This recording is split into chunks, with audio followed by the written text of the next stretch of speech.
Herkese merhabalar, kanalıma hoş geldiniz. Bugün sizlere yılbaşı temalı bir video çekmek istedim. Ne yapsam diye düşünürken bu renk ipliği görünce uzun zamandır da amigurumi yapmadığımı fark ettim. En son kanalı yeni açtığım zamanlarda bir uyku arkadaşı videosu çekmiştim. Onu da yine sağ üst köşeye bırakayım. İlgilenenler bakabilirler. Ondan sonra bir daha amigurumi ile alakalı bir video çekmediğimi fark ettim. O yüzden bugün hazır yılbaşı da yaklaşmışken böyle bir video çekmek istedim sizlere. Umarım beğenirsiniz. Bence gerçekten çok tatlı oldu.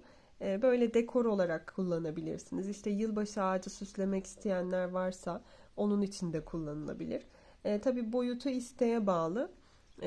Bu gördüğünüz gibi benim neredeyse bu şekilde elim kadar bir boyu var.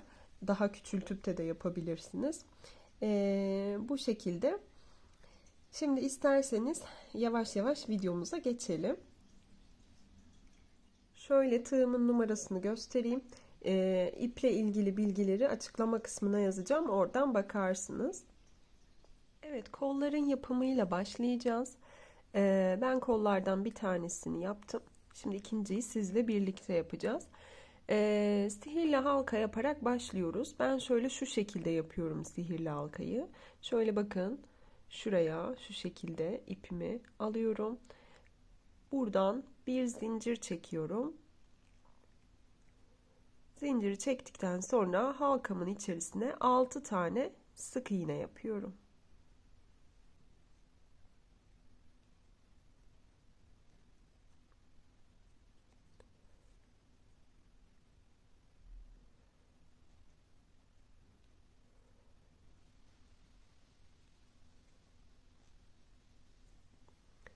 Sık iğnelerimi tamamladıktan sonra şöyle ipimi, şuradaki ipi çektiriyorum.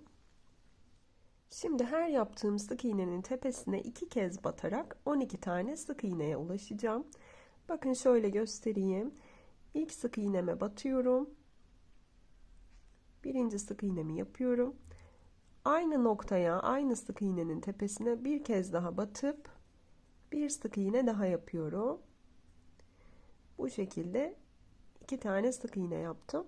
Şimdi ilk yaptığım sık iğnenin tepesine de şöyle bir ilmek işaretleyici yerleştiriyorum.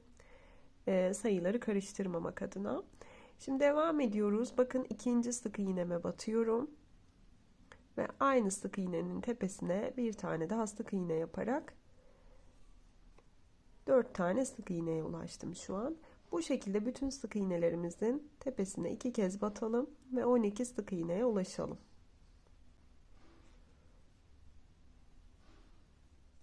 ...12 sık iğneye ulaştıktan sonra bakın ilmek belirleyicimi yine buradan çıkarıyorum. Ve şimdi her bir sık iğnemin tepesine bir kez batarak 12 sık iğne ile devam edeceğim. Yine bakın ilk yaptığım sık iğnenin tepesine işaretleyicimi yerleştireceğim.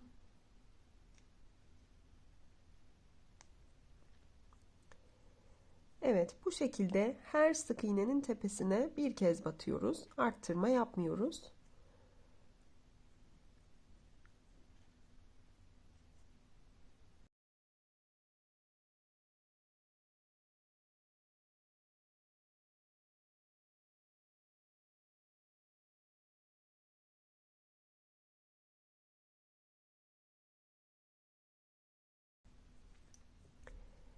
Evet, gördüğünüz gibi 3. sıramı da tamamladım. İlk sırada 6 sık iğne, ikinci sırada 12 sık iğneye ulaşmıştık. Üçüncü sırada 12 sık iğne üzerinden devam ederek bitirdik. Şimdi 4 ve 5. sıraları da aynı şekilde 12 sık iğne üzerinden devam ediyoruz. Yani her bir sık iğnemizin tepesine yine bir kez batıyoruz. Bu şekilde 5. sıraya kadar ilerleyelim. Evet, 5. sıramı da tamamladım. Sadece şuradaki son sık iğnemi yapmadım. 12. sık iğnemi yapmadım. Çünkü burada renk değişimi yapacağız. Beyaz renge geçeceğiz. Onun için şöyle yapıyoruz. Ben şu şekilde yapıyorum renk değişimini. Buradan Bu şekilde aldım. Buradaki sık iğneyi kahverengi iple tamamlamadan beyaz ipliğe geçiyorum. Şöyle alıyorum, bakın. Bu aldığım 2 ilmeği bunun içerisinden geçiriyorum. Sonrasında şu kahverengi ipliği de biraz şöyle sıkılıyorum. Beyaz iplikle bir sıra öreceğim şimdi. Şuradaki işaretleyicimi kaldırıyorum. Beyaz iplikle sık iğnelerimi yaparken aynı zamanda şurada kalan ipliği de biraz yürüteceğim. Bakın şöyle, şu şekilde.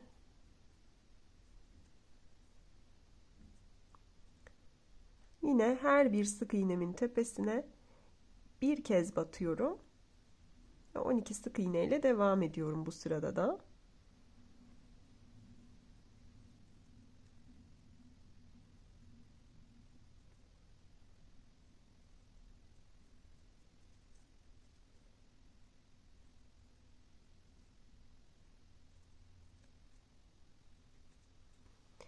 Bu ipi biraz yürüttükten sonra bırakıp kesebilirsiniz burada. Çok fazla yürütmenize gerek yok. Bu şekilde sonra beyaz iplikle 12 sık iğne olana kadar devam ediyorum. Evet, şimdi 11 tane sık iğne yaptım şu ana kadar beyaz iplikle. 12. sık iğnemi yaparken tekrar kahverengi ipliğe geçeceğim. O yüzden şöyle sık iğnemi tamamlamadan bu şekilde bıraktım. Tekrar kahverengi ipi alıyorum ve içerisinden geçiriyorum. Şimdi buradaki beyaz ipliği de yine bir miktar yürütelim. Sonrasında keselim. Bakın şöyle, şimdi şuradan başlangıç noktamdan, beyaza başladığım noktadan tekrar başlıyorum. 12 tane sık iğne yapıyorum tekrar. Aynı zamanda beyaz ipliği de aralarda yürütüyorum.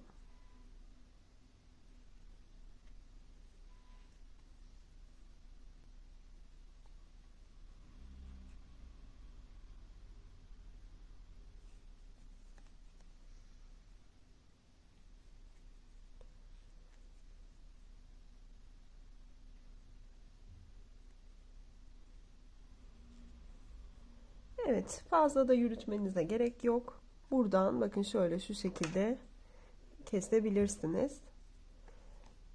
Zaten bir sıra beyaz örecektik. Şimdi 12 tane sık iğneye tamamlayıp gelelim. Evet, buraya kadar toplamda 7 sıra sık iğne yapmış olduk.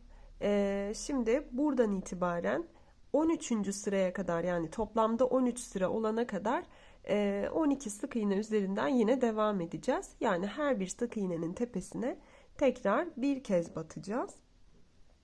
O yüzden bakın şöyle bir kez yine göstereyim.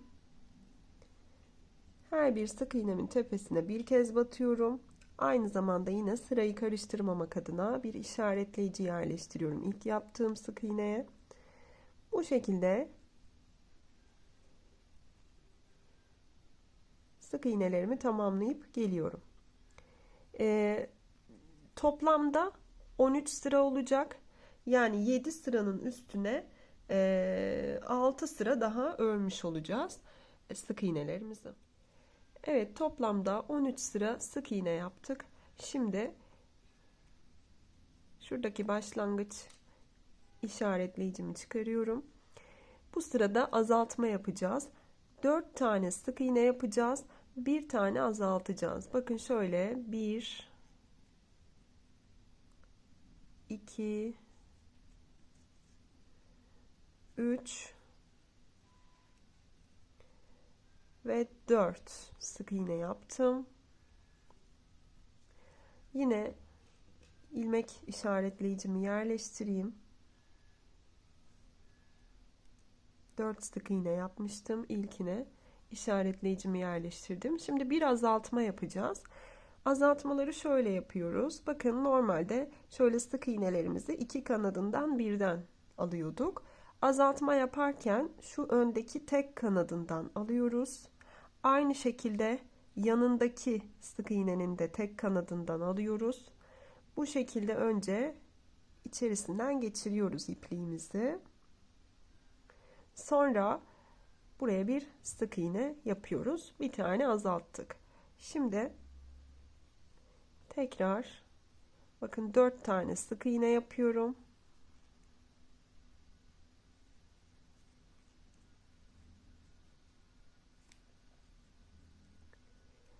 Dört sık iğneyi yaptıktan sonra aynı şekilde bir azaltma daha yapıyorum. Ön kanadından bakın şöyle 2 sık iğneyi de aldım. İçerisinden geçirdim ve sık iğnemi tamamladım. Evet, bu şekilde yaptığımız azaltmalar sonucunda 10 sık iğneye indirdik sık iğne sayımızı.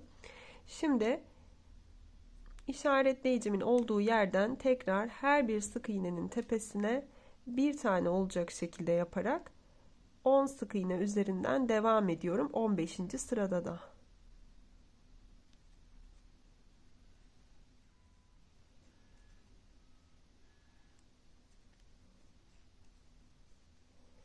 Evet, sık iğnelerimizi tamamladıktan sonra yine belirleyicimi çıkartıyorum.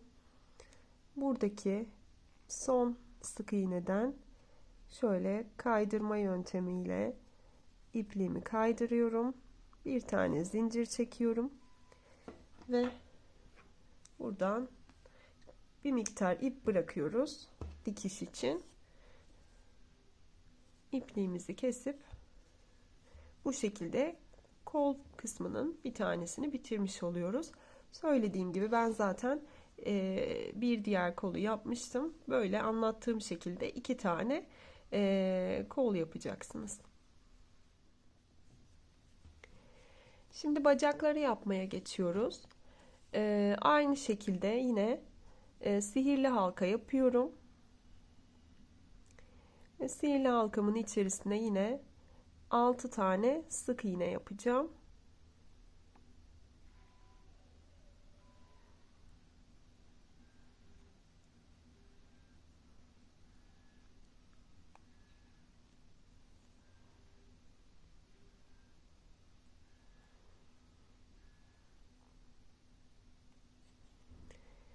Evet, sihirli halkamın içerisine 6 sık iğneyi yaptıktan sonra yine şuradaki ipliği çekiyorum.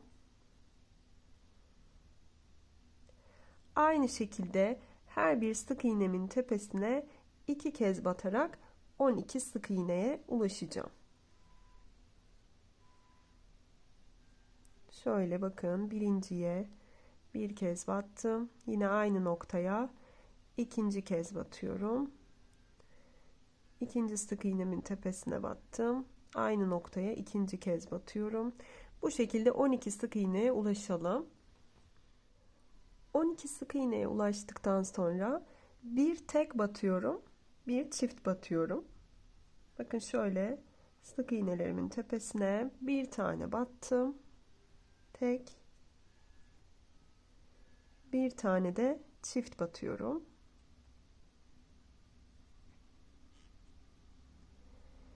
Evet, ilk yaptığım sık iğnenin tepesine yine bir tane işaretleyici yerleştireceğim.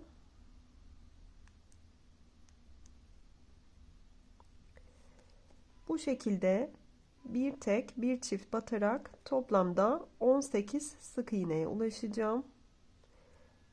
Bir öncekine tek battım, buna çift batıyorum. Aynı şekilde buraya tek batıyorum, buna çift batıyorum. Evet, bu şekilde 18 sık iğneye ulaşalım. 18 sık iğneye ulaştıktan sonra şimdi 5 tek batacağım, 1 çift batacağım ve 21 sık iğneye ulaşacağım.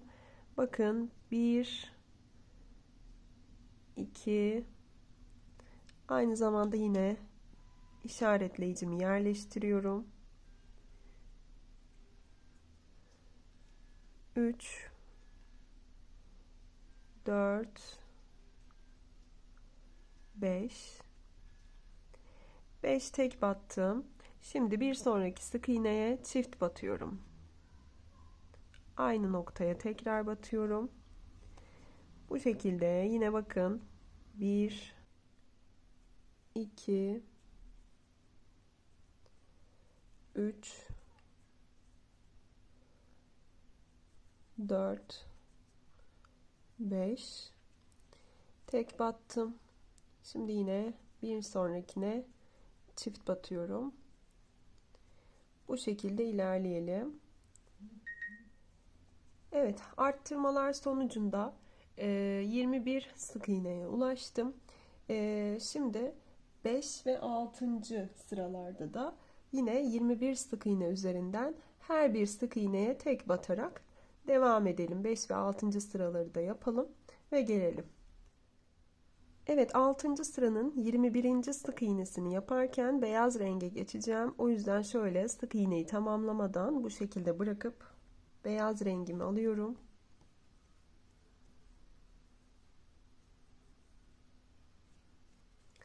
Şöyle bakın, şuradan biraz önce kol kısmını yaparken de gösterdiğim gibi böyle geçiriyoruz. Şu kahverengi ipi de biraz sıkılıyoruz. Bu beyaz ipliği yine kolda yaptığımız gibi biraz yürüteceğiz. Yine her bir sık iğneye bir kez batacak şekilde 21 tane sık iğne yapacağız. Söylediğim gibi beyaz ipliği de bir miktar yürütelim. Evet, bir sıra beyaz renkle ilerledikten sonra şimdi tekrar kahverengi ipe geçiş yapacağız. 8. sırada bakın böyle bu şekilde yine tamamlamadım sık iğnemi. Tekrar şuradaki kahverengi ipimi alarak içerisinden geçiriyorum ve tekrar kahverengi ipime geçiş yapıyorum böylelikle. Sonra bakın yine şuradaki beyaz ipliği bir miktar yine yürüteceğim. Sonra keseceğim. 21 sık iğne olarak yine devam edeceğiz burada.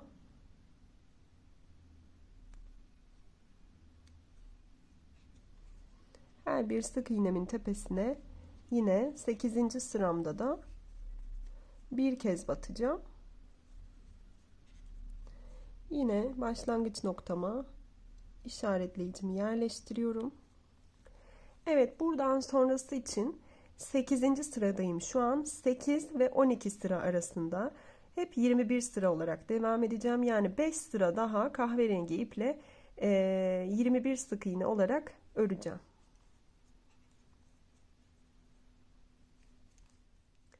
Evet, 12. sıramı da bitirdim.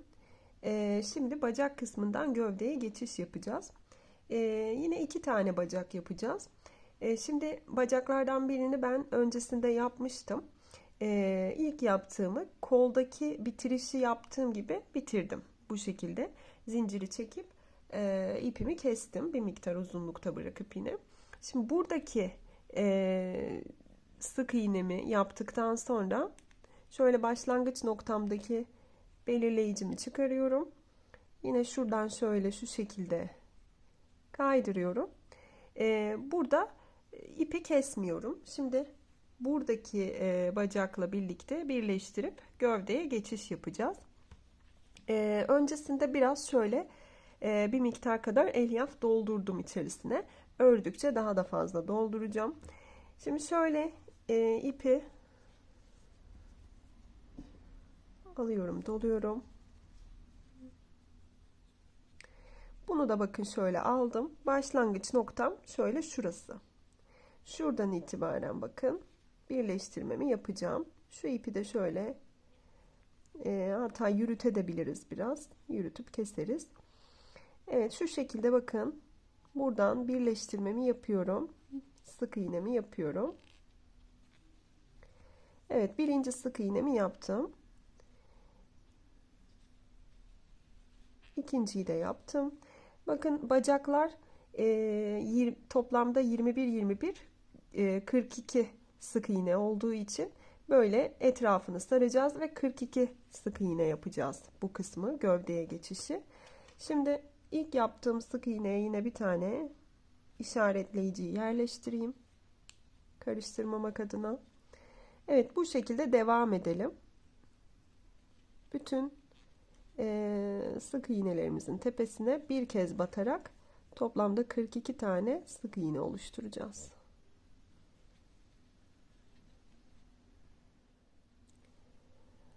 Bu kısımda 21 sık iğne oluşturdum. Şimdi bakın diğer bacağa geçiyorum. Onun böyle burada görünen ilk sık iğnesinden batıyorum. Evet, bu bacaktaki birinci sık iğneyi oluşturuyorum. Yine bakın başlangıç noktama gelene kadar burada da 21 tane sık iğne oluşturacağım.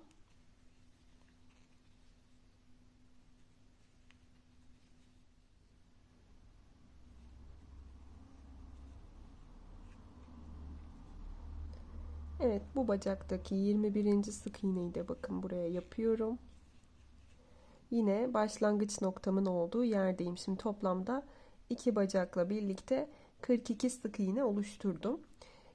Şimdi buradaki ilmek işaretleyicimi çıkarıyorum. Buradan yine sık iğnelerimi yapmaya devam edeceğim. Bu sefer bu sırada 6 sık iğne bir arttırma yapıyoruz. Bakın birinci sık iğnemi bu kısma yaptım. 2 3 4 5 6 sık iğne yaptım. Şimdi buradaki sık iğneme bir sonraki 7. sık iğneme 2 tane sık iğne yapıyorum. Yine isterseniz belirleyicimizi takalım. Bakın 7 tane sık iğne, 8 tane sık iğne yapmış olduk şu an. 2 4 6 8, şurası başlangıç noktamız yine. Karıştırmayalım. Evet, tekrar bir kez daha göstereyim. Bakın şöyle 1 2 3 4 5 ve 6 sık iğne yapıyorum. Bir sonrakine çift batıyorum. Arttırma yapıyorum. Evet, bu arttırmalar sonucunda 48 tane sık iğneye ulaşacağım. Bu şekilde 6 tek bir çift şeklinde ilerleyip 48 sık iğneye ulaşalım. Evet, ikinci sıramda 48 sık iğneye ulaştıktan sonra şu an bedenin 3. sırasındayım. Bedenin 3. sırasından 8. sırasına kadar 48 sık iğne üzerinden devam edeceğiz. Yani her bir sık iğnemin tepesine bir sık iğne yapacağım. Bu şekilde 8. sıraya kadar devam edeceğiz. 2 sıra ördük. Yani toplamda 6 sıra daha her bir sık iğnenin tepesine bir kez batarak 48 sık iğne ile devam ediyorum. Evet, 8. sırayı tamamladım. Şu an 9. sıradayım. Şimdi 9. sırada azaltmalar yapacağız. 3 öreceğim. 3 tane sık iğne yapacağım.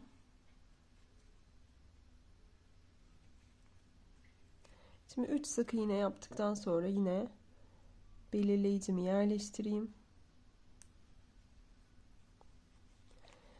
3 sık iğne yapıyorum. Bir tane şimdi azaltacağım.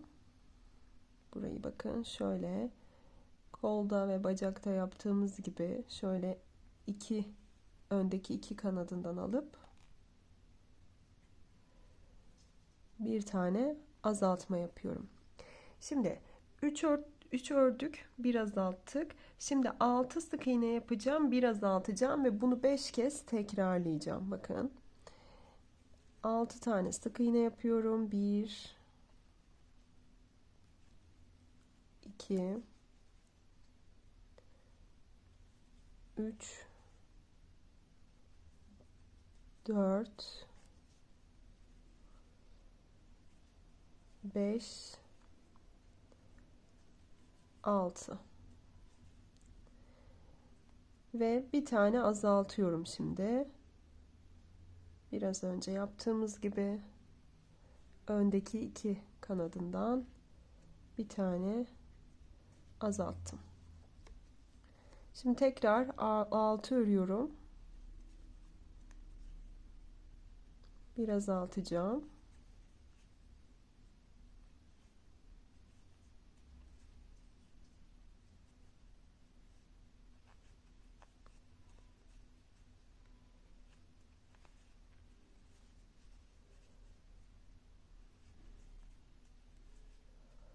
Alt ördüm. Bakın yine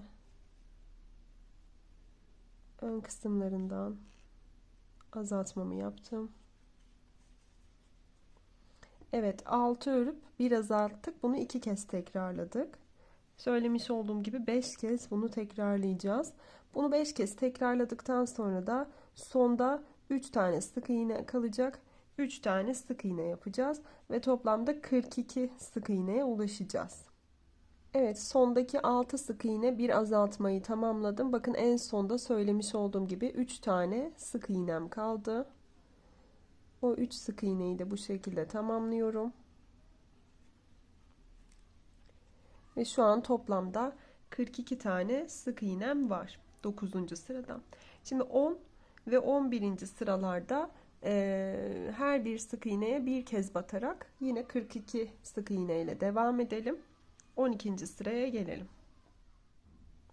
10 ve 11. sıramı da tamamladım. Şimdi daha fazla bu kısımda azaltmaları yapmadan önce şu kısımda şurada kalan boşluğu şuradaki ipliğimle kapatmak istiyorum. Daha temiz bir görüntü olsun diye. Şöyle bir yün iğnesine geçiriyorum.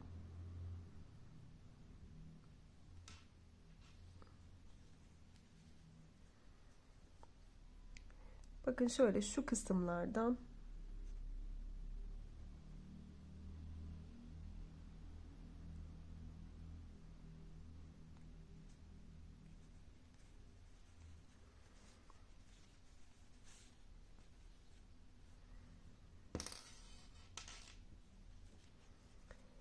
o boşluğu şöyle kapatacak şekilde ipliğimi şöyle geçiriyorum.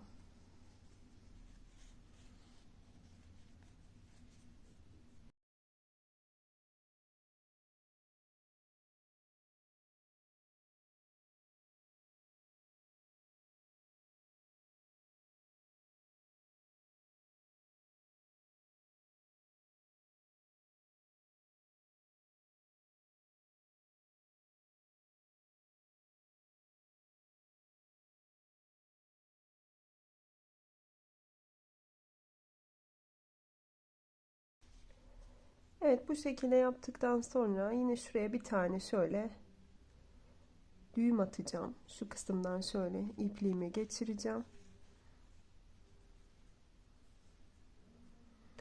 Şöyle bakın şuradan düğüm atacağım. Bu ipim zaten içeride kalacak. Yine çok uzun olduğu için şöyle bir miktar keseyim. Evet, bu şekilde. Şimdi daha fazla daraltmadan şöyle biraz daha elyaf dolduracağım içerisine. Şöyle bacaklara da daha az doldurmuştum. Biraz daha dolduracağım.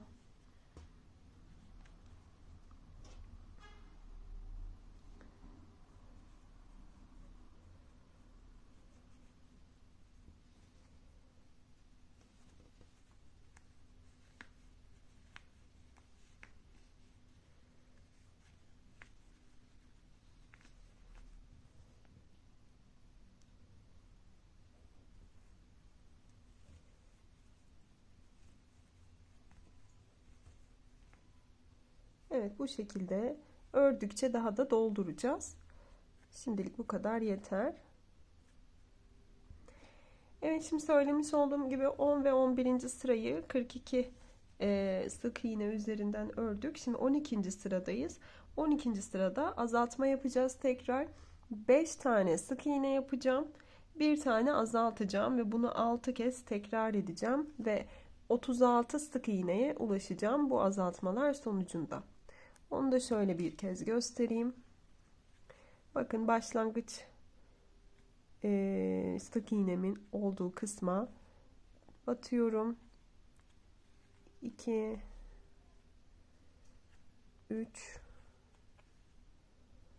4 ve 5.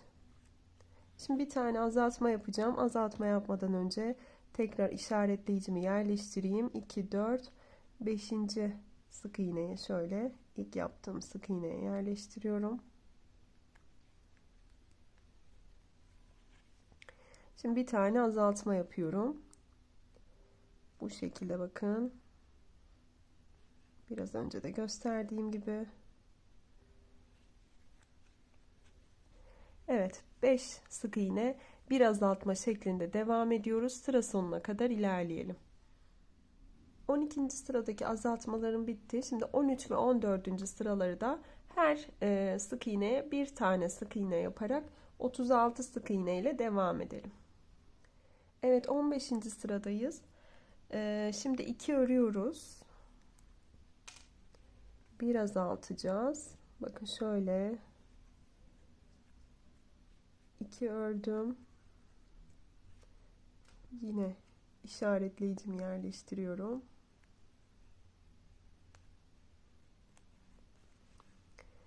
İki örüyorum. Bir azaltacağım şimdi.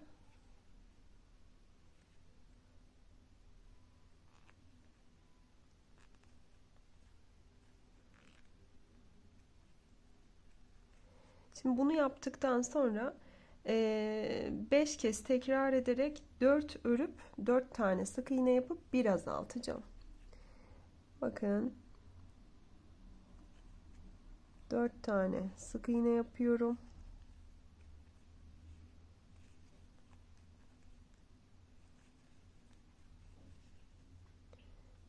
Bir tane azaltıyorum.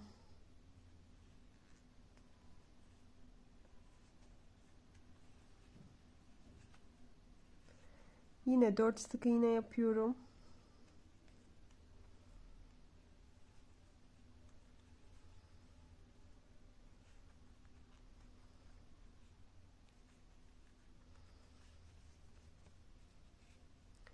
Bir tane azaltıyorum.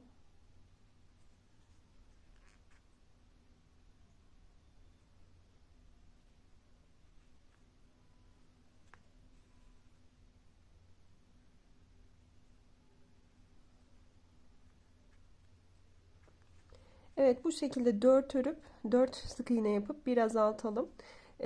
Sonda 2 tane sık iğnemiz kalacak. En son oraya geldiğimizde 2 sık iğneyi de yapacağız. Oraya kadar ilerleyelim. 4 sık iğne yaptım, bir azalttım. Şimdi sonda 2 tane sık iğnem kaldı. O 2 sık iğneyi de yapıyoruz. Evet, şu anda artık 30 sık iğneye indirmiş olduk. Şimdi 16 ve 17. sıraları da yine 30 sık iğne üzerinden her ilmeğe tek batarak ilerleyelim. 18. sıradayım. Şimdi 3 örüyorum. Bir azaltacağım.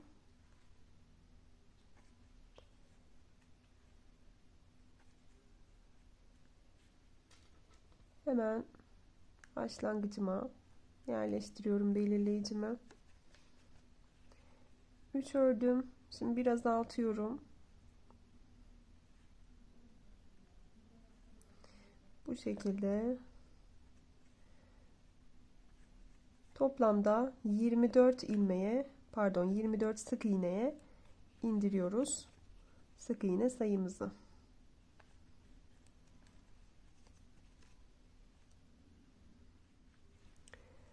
18. sırayı da tamamladıktan sonra 19. sırada yine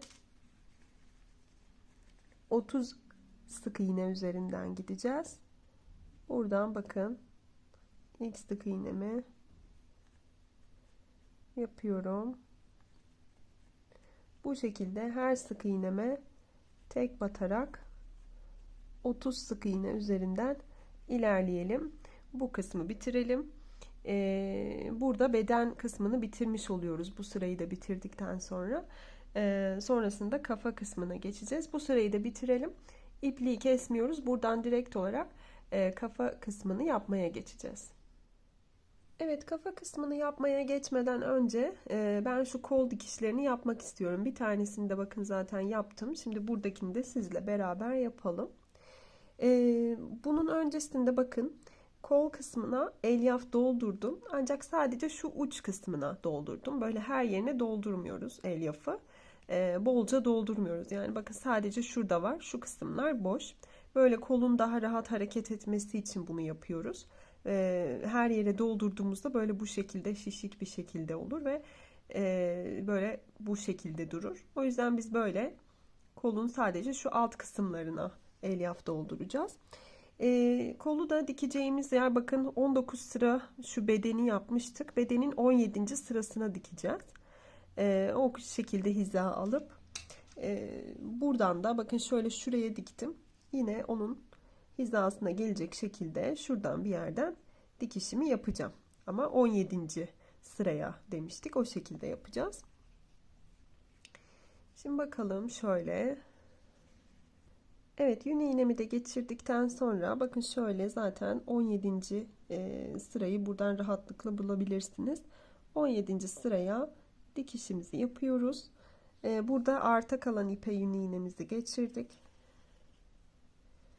Öncelikle buraya bir sabitledik. Sonrasında bakın buradaki kolun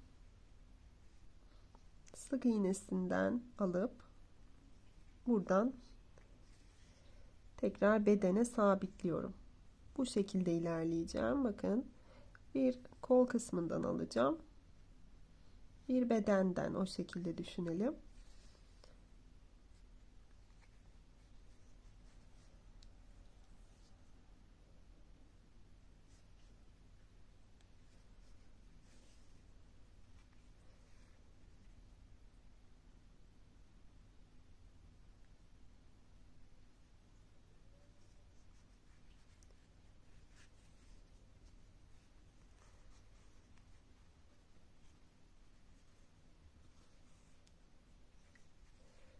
Evet, bakın böyle bu kısmı sabitledikten sonra da yine şuradan, bu sefer arka kısmından şu ön kısmı dikmiş olduk, yani kolun şu kısımlar kaldı.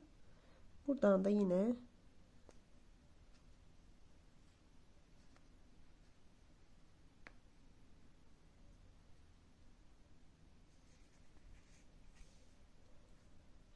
bu şekilde dikişimizi yapıyoruz.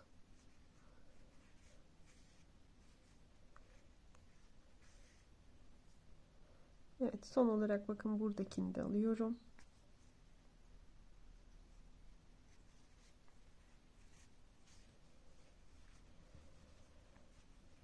Evet, dikişi yaptıktan sonra şuraya da bir düğüm atacağım. Onun için şöyle şuradan bir kere ipimi geçiriyorum.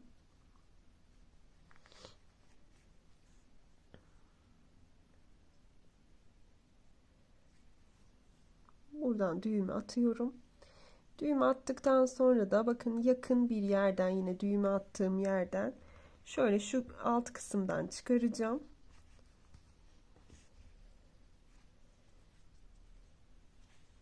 Bir saniye, şuradaki ip dolanmış. Şu kolu oradan geçireceğiz. Evet, buradan bakın şöyle geçirdikten sonra yine hemen şöyle yakın bir kısmından buradan yine batıp aynı yerden çıkıyorum. Evet, bu şekilde buradaki ipimizi de keseceğiz.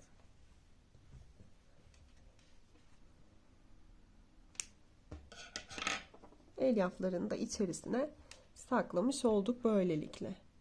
Evet, kol kısımlarını da böyle diktik. Şimdi kafa kısmını yapmaya geçeceğiz. Evet, kafa kısmını yaparken yine bu iplikle devam edeceğiz.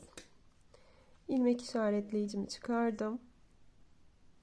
Bakın burada şu şekilde yapıyoruz. Başlangıç noktama bir tane sık iğne yapıyorum.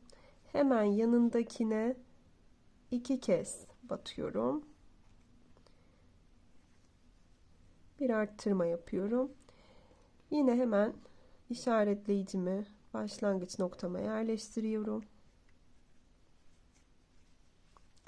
Şimdi buradan sonra da 2 tane sık iğne yapıyoruz. Bir tane arttırıyoruz ve bunu 7 kez tekrar edeceğiz. Bakın şöyle şu şekilde.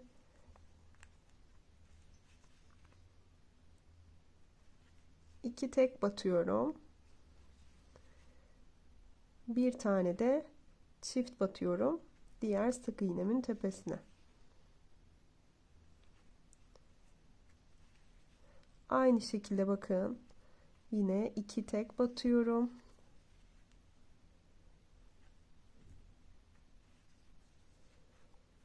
Bir tane çift batıyorum.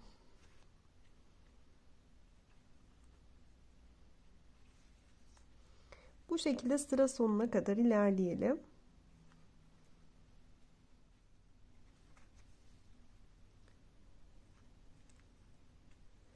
İki tek battım. Bakın şuradaki yine sık iğneme iki kez batıyorum. Ve sonda bir tane sık iğnem kaldı. Ona da yine bir tane sık iğne yapıyorum. Ve bu sırayı bitiriyorum. Şu anda bu sıranın sonucunda 32 tane sık iğneye ulaştım. Şimdi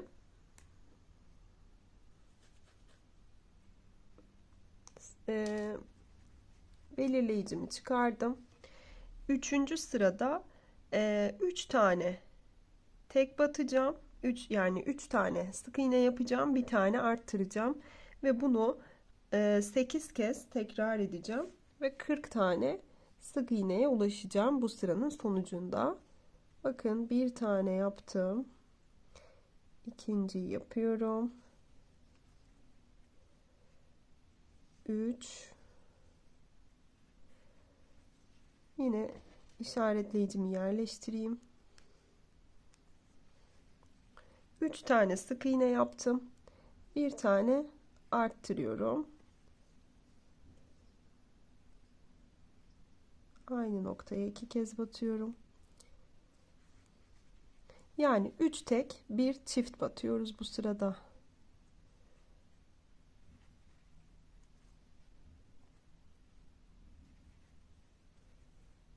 Üç tek bir çift. Sıra sonuna kadar bu şekilde ilerleyelim ve 40 tane sık iğneye ulaşalım. Üçüncü sıradayız. Bu sırada da 2 tane sık iğne yapacağım. 2 sık iğnemi yapıyorum.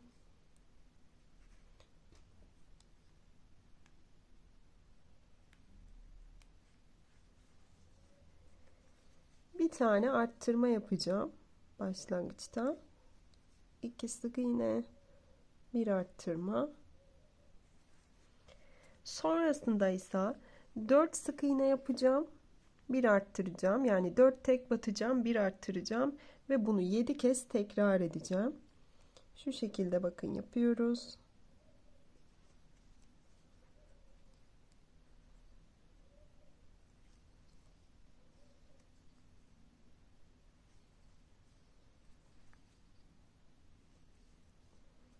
Dört tane tek battım. Bir tane arttırıyorum.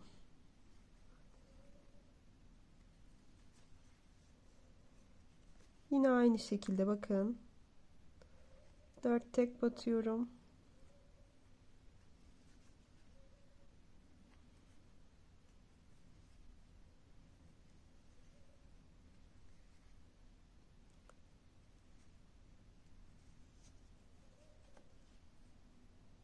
Bir tane arttırıyorum.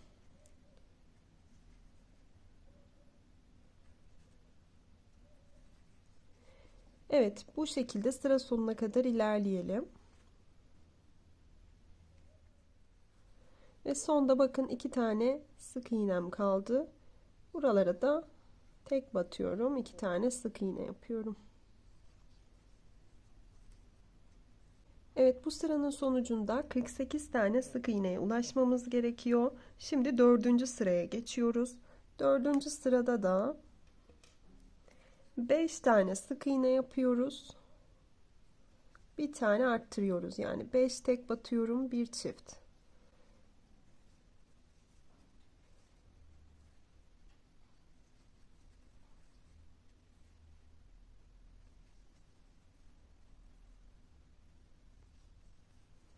Beş tane bakın tek battım. Hemen unutmadan belirleyicimi de yerleştireceğim.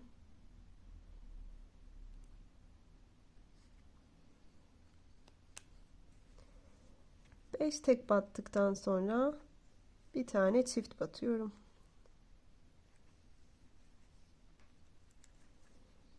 Yine aynı şekilde bakın 5 tek,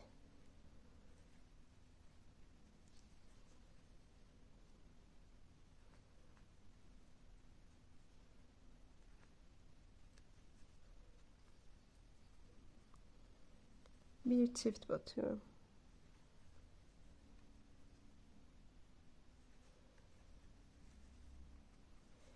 Bu şekilde sıra sonuna kadar 5 tek bir çift batıyoruz. Yani 8 kez bunu tekrar ediyoruz. Bu şekilde sıra sonuna kadar ilerleyelim. Evet, 4. sıramızı bitirdik şu anda. 4. sırada 5 tek bir çift batmıştık ve bu sıranın sonucunda 56 tane sık iğneye ulaşıyoruz. Şimdi 56 sık iğneye ulaştıktan sonra 5 ve 12. sıralar arasında hiçbir arttırma veya eksiltme yapmadan 56 ilmek üzerinden, pardon 56 sık iğne üzerinden devam edeceğiz. Yani her bir sık iğneye bir kez batarak bu şekilde devam edeceğiz. 5 ve 12. sıralar arasında. 13. sırada şöyle yapacağız. Burada artık azaltmalara geçiyoruz. Bakın 5 tane sık iğne yapacağım.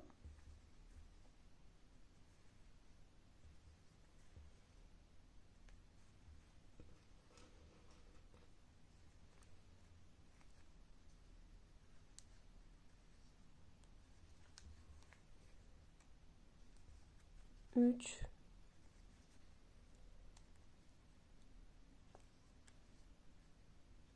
dört ve 5. 5 tane sık iğne yapıyorum. Bir tane azaltıyorum. Azaltmalarımızı da nasıl yapıyorduk? Bakın şöyle tek kanadından, normalde çift olarak alıyorduk ya, bu şekilde değil. Böyle tek öndeki kanadından alıyoruz. Aynı şekilde yine bunu da bakın şöyle öndeki kanadından alıyoruz. Biraz daha netleştireyim. Bu şekilde aldık. Bir tane şöyle içerisinden geçiriyorum. Bir tane azaltma yapıyorum. Evet, tekrar bakın aynı şekilde yine 5 tane sık iğne yapıyorum.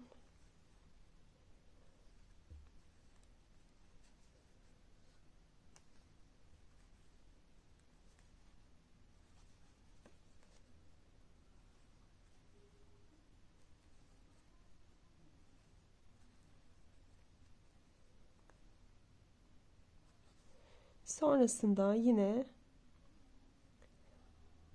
azaltma yapıyorum bir tane. Bu şekilde bir tane azalttım. Evet, bu şekilde 5 sık iğne bir azaltma şeklinde ilerleyip bunu 8 kere tekrar ediyoruz. Yani sıra sonuna kadar bu şekilde ilerliyoruz ve sık iğne sayımızı bu sırada 48'e düşürüyoruz. 13. sırayı bitirdikten sonra 14 ve 15. sıralarda da her bir sık iğneye tek batarak yine 48 sık iğne üzerinden devam edeceğiz. Arttırma veya azaltma yapmayacağız. Yani 13. sırayı bitirelim. 14 ve 15'i de aynı şekilde 48 sık iğne ile devam edelim ve gelelim. 15. sıramı bitirdim. Şimdi üst kısımları örmeden önce şu işaretlediğim yerlere gözleri yapmak istiyorum. Ağız, kaş kısımlarını falan da yapacağım. Şimdi bakın işaretlemeleri de şöyle yaptım. 15. sıradan şöyle geriye saydığınızda 10 ve 11. sıralar arasına şöyle işaretlemeler yaptım. Arada 7 tane sık iğne olacak şekilde ayarladım. Şimdi bu işaretlediğim yerlere ben iple yapacağım göz. Siz istediğiniz şekilde yapabilirsiniz. Şimdi bu işaretlediğim yerden bakın şöyle iğnemi çıkarıyorum. İşaretleyicimi de çıkarıyorum. Bu şekilde arka kısımda biraz ip kalacak şekilde yapıyoruz. Çıkarıyoruz ipliğimizi. Şimdi şöyle 3 kez doluyorum iğnemi ve şöyle batıyorum. Çok az üst kısmına ilk battığım yerin. Sonrasında bakın şöyle şu kısmı da şöyle sıkıyorum, biraz tutuyorum ve çekiyorum.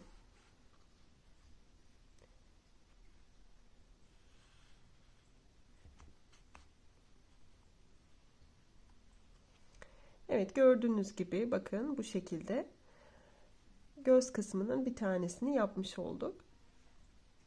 Şimdi tekrar bakın şöyle diğer kısımdan, diğer işaretlediğim yerden iğnemi çıkarıyorum.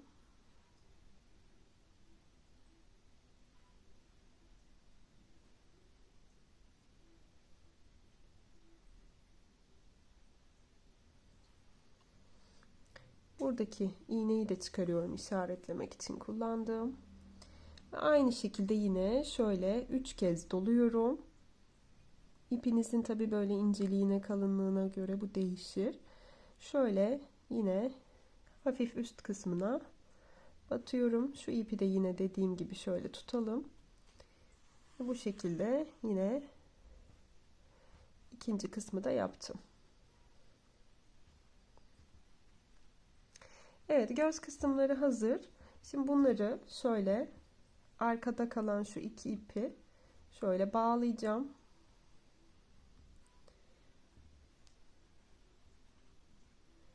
Şöyle gevşek de bırakmayalım. Sıkıca. Çok sıkmayalım da. Yani şu arası, şu iki gözün arasını germeden şu şekilde bağlayacağım.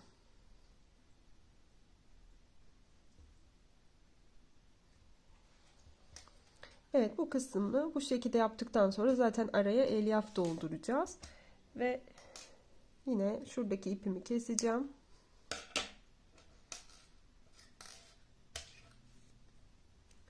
Şimdi hemen bunun üst kısmına kaş yapacağız.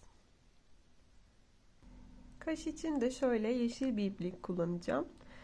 Bakın şöyle hemen gözün direkt olarak üstünden baktığınız zaman 14 ile 15. sık iğneler arasından şöyle iğnemi çıkarıyorum. Yine arkada bir miktar iplik bırakıyorum. Ve şöyle saydığınız zaman bakın 1, 2, 3. Üçüncünün altına batıyorum, çapraza. Evet, bu şekilde bakın. İlk kaşı yaptık. Şimdi aynı şekilde bakın yine böyle üstünden, gözün direkt üstünden şöyle çıkacağım.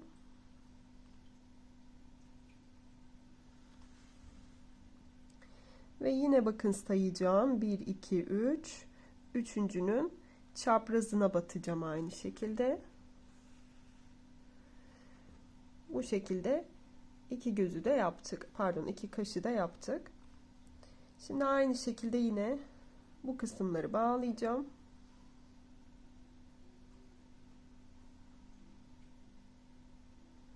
Yine dediğim gibi çok sıkı da değil, çok gerdirmeden şöyle açarak yapabilirsiniz. Bunları içeriden bağladık. Evet, ipi de yine kesiyoruz. Uzun olanı da biraz daha keseceğim. Bunları yine içeride saklamış olacağız. Şimdi ağız kısmını yapmaya geçelim. Ağzı da kırmızı iplikle yapacağız. Evet, ağzı yapmak için kırmızı ipliğimizi alıyoruz ve işaretleyicilerimizi bakın şöyle 8 ve 9. sıralar arasına yerleştiriyoruz. Arada da bakın 1, 2, 3, 4 tane sık iğne olacak. Şöyle iki gözün arasına ortalıyoruz yani ağız kısmını. Şimdi işaretlediğim ilk yerden bakın şöyle çıkıyorum. Yine arkada bir miktar ip bırakacağım. İlk işaretleyicimi çıkarıyorum. İkinci işaretlediğim yere bu şekilde batıyorum. Yine işaretleyicimizi de çıkarıyoruz.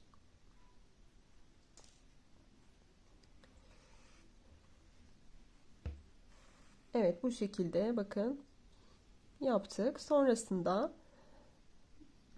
şuradan bakın iki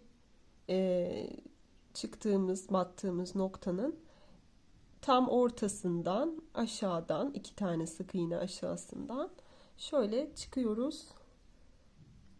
Tekrar ilk battığımız noktaya batıyoruz. Sonrasında bakın yine şuradan çıkıyorum. İkinci battığım noktadan aynı şekilde yine ilk battığım, yani ilk çıkış yaptığım şuradaki noktaya tekrar batıyorum. Ve bu şekilde ağız kısmını tamamlamış oluyoruz. Ve yine arkadan ipliklerimi bağlıyorum.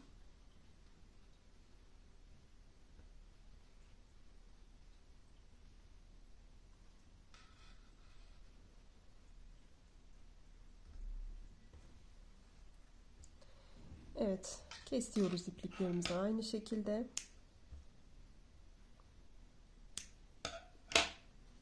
Evet, yüz kısmını bitirmiş olduk. Şimdi şurada iki tane daha düğme yapacağız bu kısma. Onu da yeşille yapacağım ben, yeşil ipliğimle. Renkleri siz istediğiniz gibi ayarlayabilirsiniz. Farklı renklerle de yapabilirsiniz. Bu kısımda bakın yine şu kafa kısmını kapatmadan önce yapmamız önemli. Çünkü yine iç kısımdan gizleyeceğiz iplerimizi. Onun için de şöyle hiza çok almayacağım. Şöyle iki tane düğme yapacağım şuraya. İster 2 yapın, ister 3 yapın. Ben de duruma göre 2 ya da 3 yapacağım. Bakın bir tanesini şöyle şuradan yapacağım. Şöyle biraz daha aşağıdan yapayım. Orta kısımdan çıkacağım.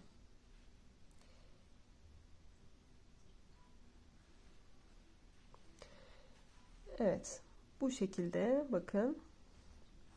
Yine bir miktar ip bırakacağız bu kısımda. Şöyle yine aynı şekilde bakın 3 kez dolayacağım gözde yaptığım gibi. Ve üst kısma, çok üstte değil, biraz üstüne batacağım.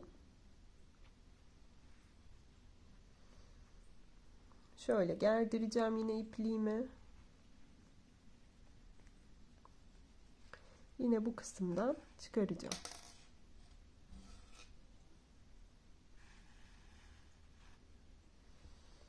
Evet, ilk düğmeyi yaptık. Şimdi alt kısma ikinci düğmemizi yapalım. Onun biraz altından batacağım.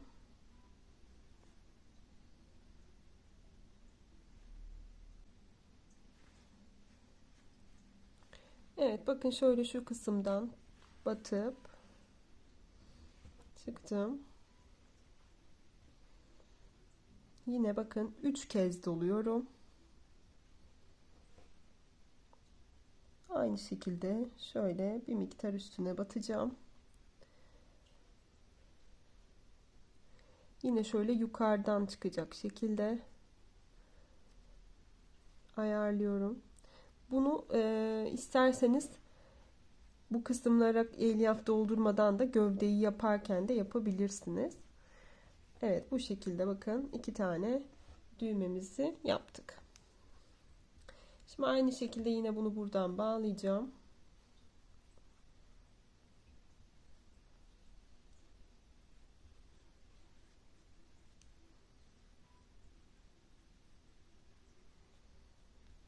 Zaten elyafların arasında kalacağı için yine gevşeme olmayacak çok fazla.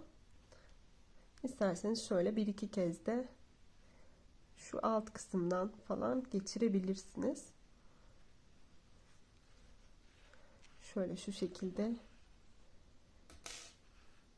geçirip ipliği buradan kesebilirsiniz. Sonra bunu böyle buraya gizleriz.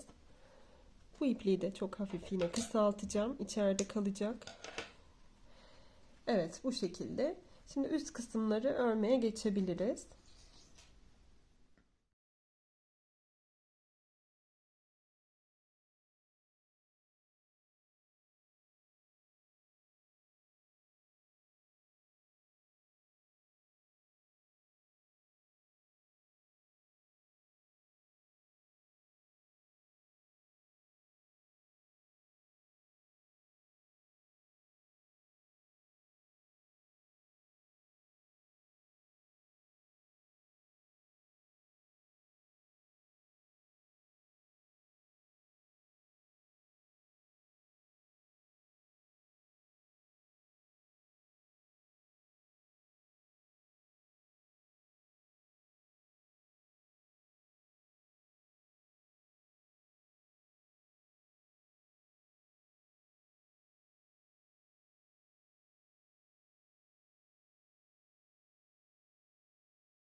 21. sıradayız. 21. sırada bir ör, bir azalt şeklinde ilerliyoruz.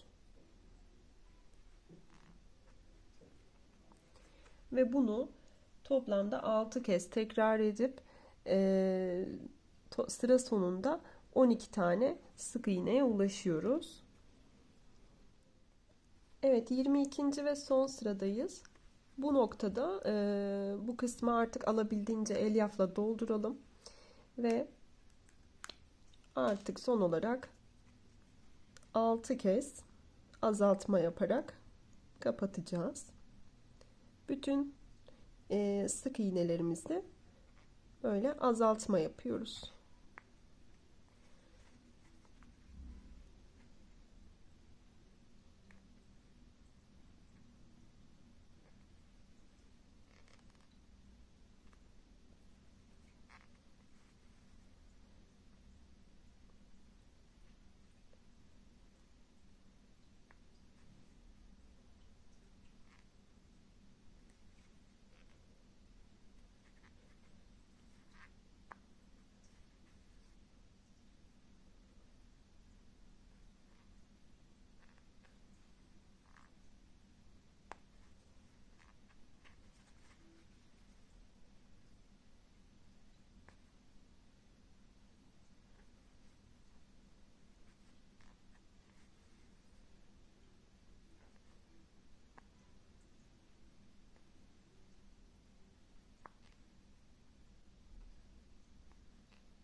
Evet, bakın 6 sık iğneyi indirmiş olduk.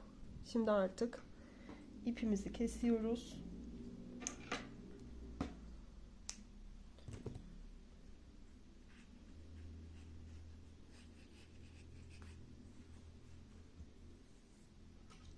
Yün iğnesini de geçirelim ipimize.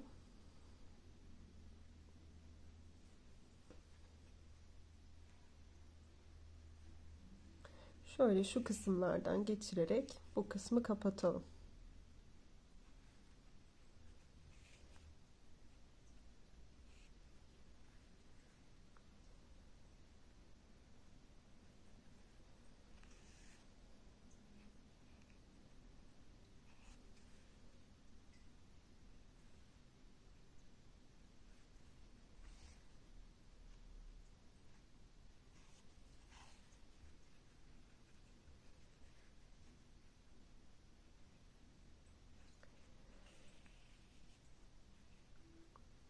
Evet, bu şekilde bakın. Son olarak düğümde atıyoruz. Ve ipimizi yine iç kısma gizliyoruz. Şöyle bakın, yine birkaç kez git gel yaparak burada gizleyeceğim ipimi.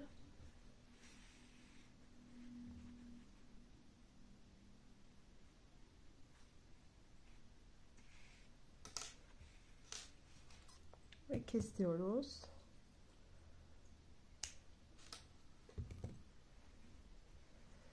Evet, bu şekilde bitti sayılır. Bir iki tane daha şuraya bir papyon ve başının üstündeki krema kısmı kaldı. Onları da yaptıktan sonra bitireceğiz.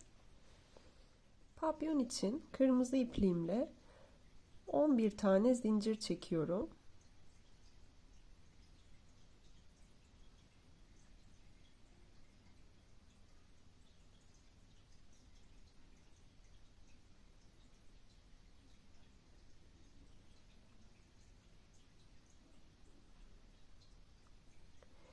Evet, bakın 11 zinciri çektikten sonra son zincire değil de hemen ikinciye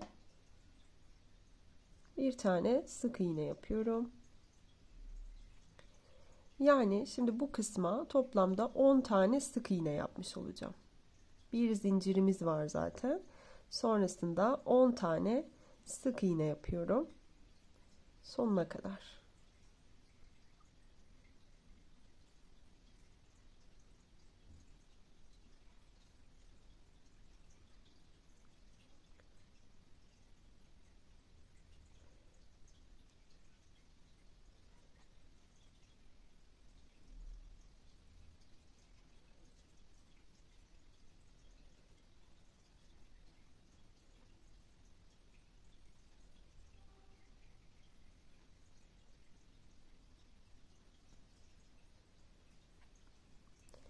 Evet, bu benim birinci sıram olmuş oluyor.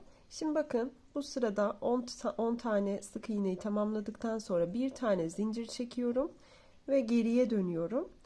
10 tane daha yine sık iğne yapıyorum. Şu an ikinci sıradayım. Yine 10 tane sık iğne yapıyorum sıra sonuna kadar. Ve bu şekilde papyonu örmeye devam edeceğim. Aynı şekilde bir zincir çekeceğim, geri döneceğim ve yine 10 tane sık iğne yapacağım. Şu an ikinci sıradayım. Toplamda 5 sıra olacak. Yani 4 sıra bu şekilde, ikinci sırayla birlikte 4 sıra bu şekilde örelim. Ve papyonumuzu bu şekilde bitirelim.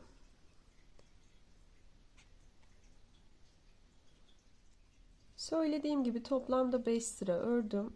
Şuraya bir tane de zincir çekiyorum ve buradan ipimi kesiyorum artık.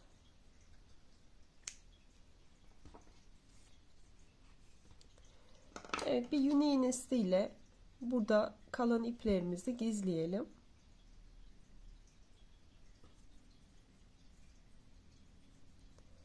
Şöyle papyonun arka kısmına gelecek şekilde şu şekilde gizleyebilirsiniz ipliği.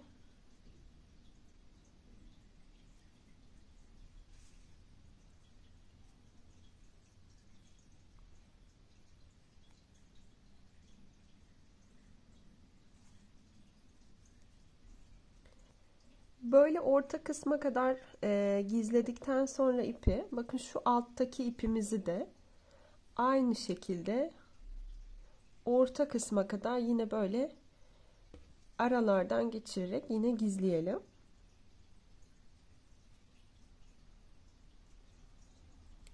Yine bakın böyle bu şekilde.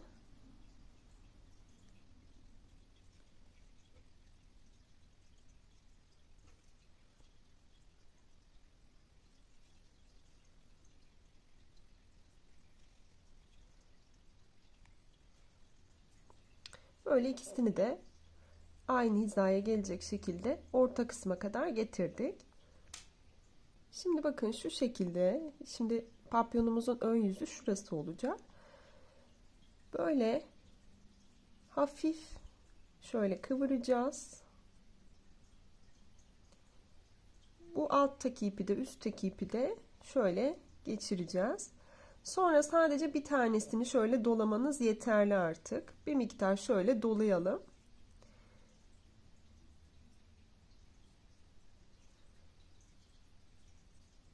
Bir miktar doladıktan sonra bu iki ipi şöyle birbirine bağlayacağız.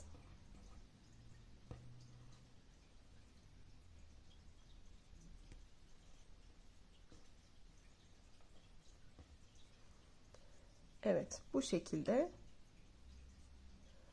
bağlayacağız ve düğüm atacağız buraya.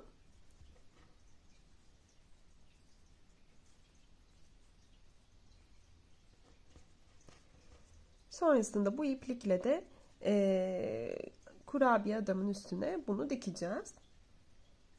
Evet, dikiş için de şöyle bakın orta kısımdan belirlediğimiz, çok şöyle kafanın tam altından değil de onun bir altından şöyle şu şekilde öncelikle şuraya sabitleyeceğim.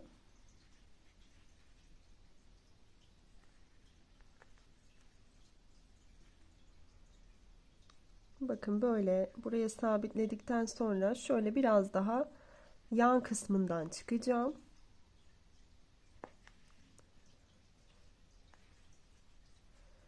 Bir tık daha şöyle, çok yandan değil de ortadan olsun, biraz daha ortaya yakın. Evet, şöyle şu şekilde çıktıktan sonra kenarları da, yani şöyle papyonun çok böyle bu şekilde durmaması için hafiften kenarları da sabitleyeceğim. Bakın buradan çıktık. Hemen şöyle papyondan bir tane alıyorum. Denk gelen kısmından şöyle bakın. Papyonun neresine denk geliyorsa bu çıkış yaptığımız yer. Oradan şöyle bir tane alacağım.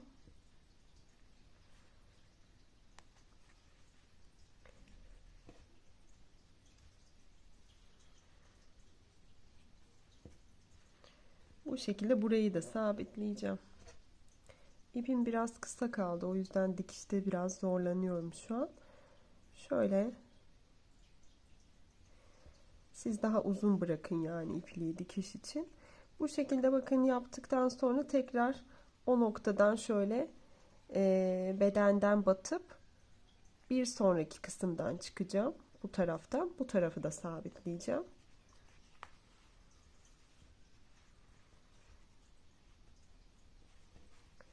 Aynı şekilde yine denk gelen kısımdan şöyle bakın nereye denk geliyorsa hemen oradan yine papyondan sabitleme yapıyoruz.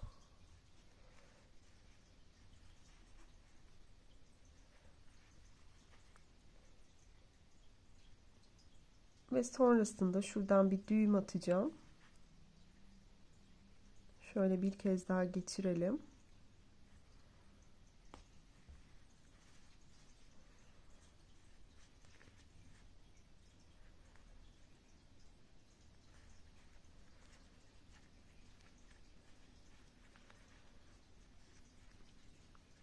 Evet, iyice sabitledikten sonra bu kısmı şöyle şuradan düğüm atacağım.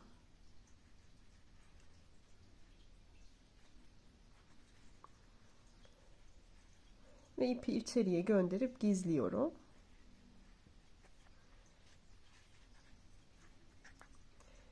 Bu şekilde. Aynı şekilde şu küçük ipi de içeriye gönderelim.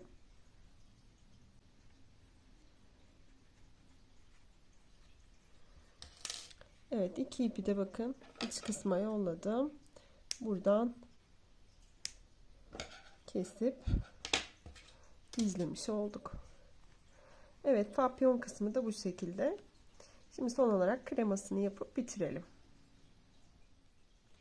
Evet, krema için beyaz ipliğimi alıyorum ve yine sihirli halka yapıyorum.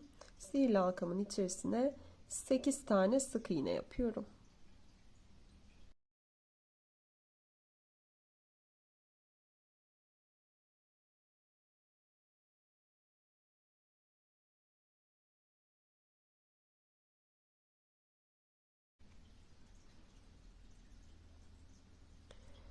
Evet, 8 sihirli halkayı tamamladıktan sonra şöyle yine ipimizi çekiyoruz. İkinci sırada her sık iğnemin tepesine 2 kez batacağım ve 16 sık iğneye ulaşacağım. Bakın ilk sık iğneye birinci kez battım ve şimdi ikinci kez batıyorum aynı sık iğneye ve 2 tane sık iğne oluşturdum buradan. Bütün sık iğnelerimin tepesine 2 kez batacağım gösterdiğim şekilde ve 16 sık iğneye ulaşıp geleceğim. Evet, 16 sık iğneye ulaştıktan sonra bakın yine işaretleyicimizi de yerleştirmeyi unutmuyoruz başlangıç sık iğnemizde. Üçüncü sıradayız. Üçüncü sırada bir sık iğne yapacağım, bir arttıracağım. Her zaman yaptığımız gibi zaten. Evet, bir sık iğne yapıyorum. İkinci sık iğneye 2 kez batıyorum. Yine hemen işaretleyicimi yerleştiriyorum. Evet, bir sık iğne, bir arttırma. Bir tek bir çift batıyoruz yani. Evet, bu şekilde sıra sonuna kadar ilerliyoruz ve sıra sonunda 24 tane sık iğneye ulaşıyoruz. Dördüncü sıradayız. Dördüncü sırada 3 sık iğne bir arttırma yapıyoruz. Yani 3 tek bir çift batıyoruz. 3 tek battım. Hemen işaretleyicimi de yerleştiriyorum. Ve bir çift batıyorum. Şimdi bakın buraya. Bir çift. Evet, bu şekilde 3 tek bir çift batarak ve bunu 6 kez tekrar ederek sıra sonunda toplam 30 sık iğneye ulaşıyorum. 5. sıradayım. Bu sırada 4 tek bir çift batacağız. Yani 4 tane sık iğne yapacağız. Bir tane arttıracağız. Evet, şöyle 2 tane sık iğne yaptım. Belirleyicimi yerleştiriyorum.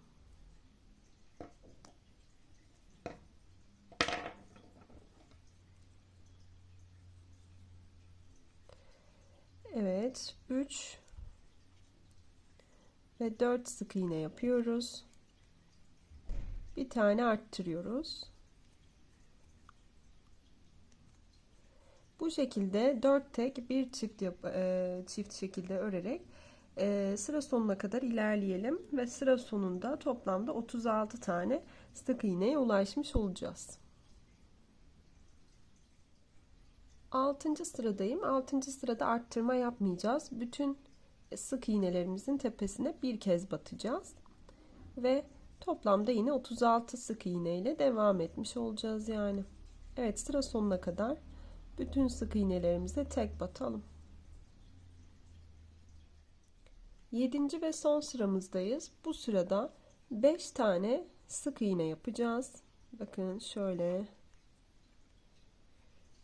1 2 3 4 ve 5. Hemen yine işaretleyicimi yerleştireceğim.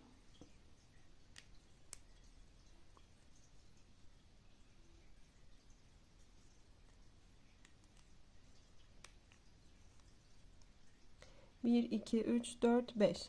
5 tane sık iğne yaptım. Şimdi aynı sık iğnenin tepesine 4 tane tekli trabzan yapacağım. Bakın şöyle şu şekilde üstüne alıyorum.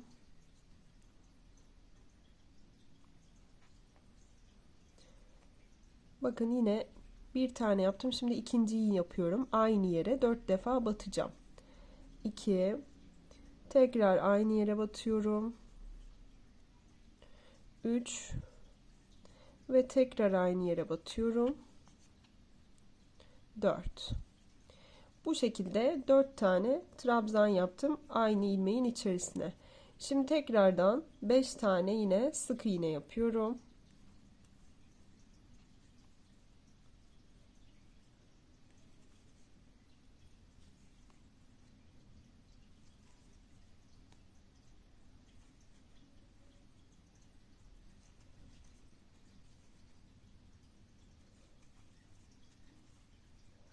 Beş sık iğneden sonra aynı şekilde yine bakın bir sonraki sık iğnenin tepesine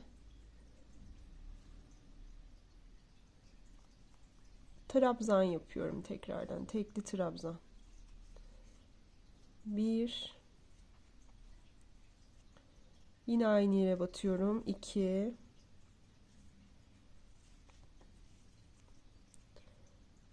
aynı yere batıyorum. 3 ve tekrar dördüncü kez aynı yere batarak yine tekli trabzan yapıyorum.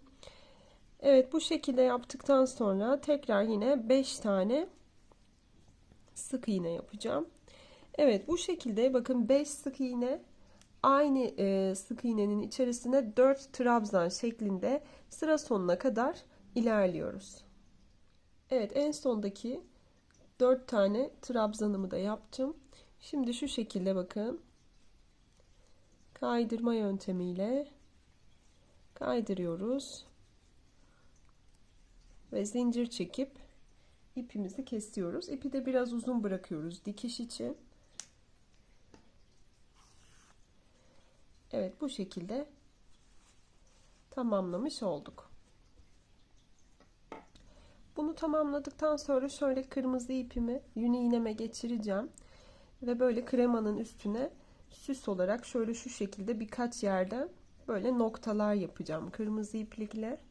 Bakın şöyle şu şekilde yaptım bir tanesini. Böyle kafama göre yapacağım bunları. Yer belirlemiyoruz. Dağınık olacak şekilde böyle istediğiniz birkaç yerden bu şekilde yaparsınız.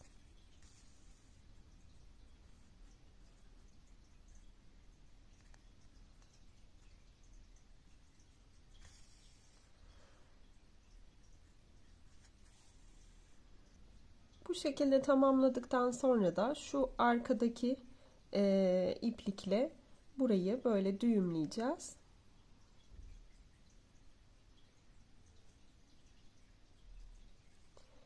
Ve ipimizi keseceğiz.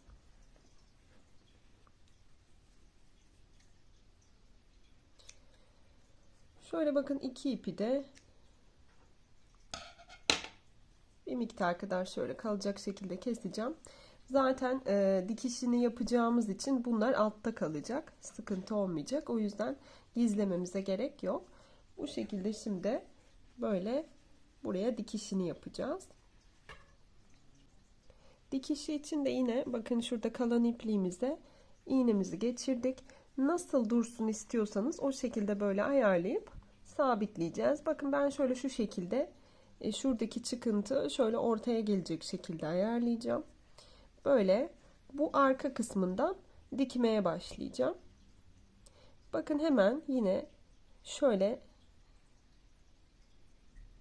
ilk olarak bu kısma sabitleyerek başlıyoruz. Bir tane buradan alıyorum. Bir de şu şekilde şuradan geçiriyorum.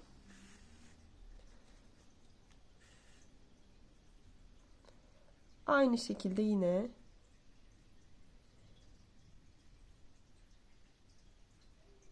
buradan alıyorum. Diğer beyazdan tekrar buraya sabitliyorum.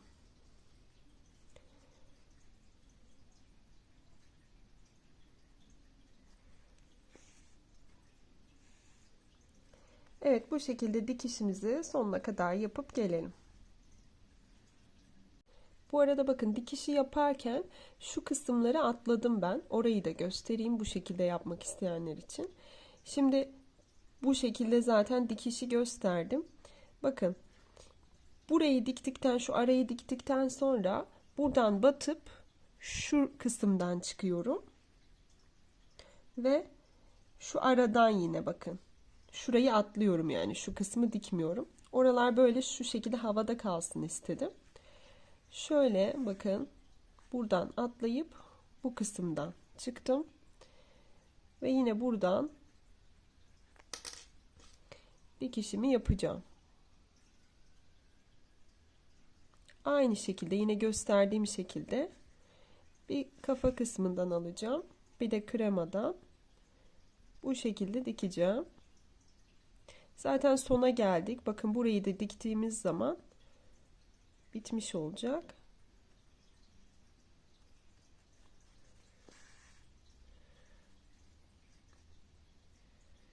Evet, son olarak böyle şuradan da alıp şu kısmı da birleştirelim.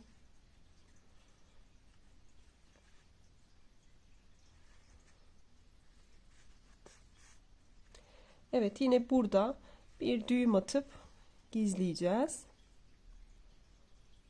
Şöyle alt kısmından giriş yapalım.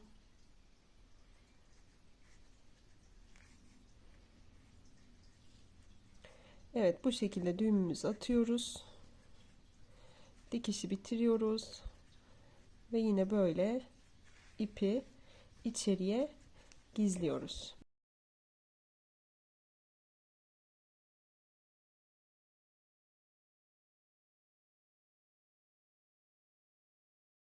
Evet, böylelikle kurabiye adamı bitirmiş olduk. Çok tatlı oldu bence, çok güzel oldu. Yapmak isteyenlere kolay gelsin şimdiden.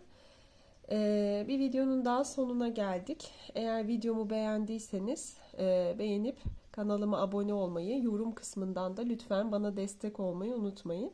Tekrar görüşmek üzere, hoşça kalın.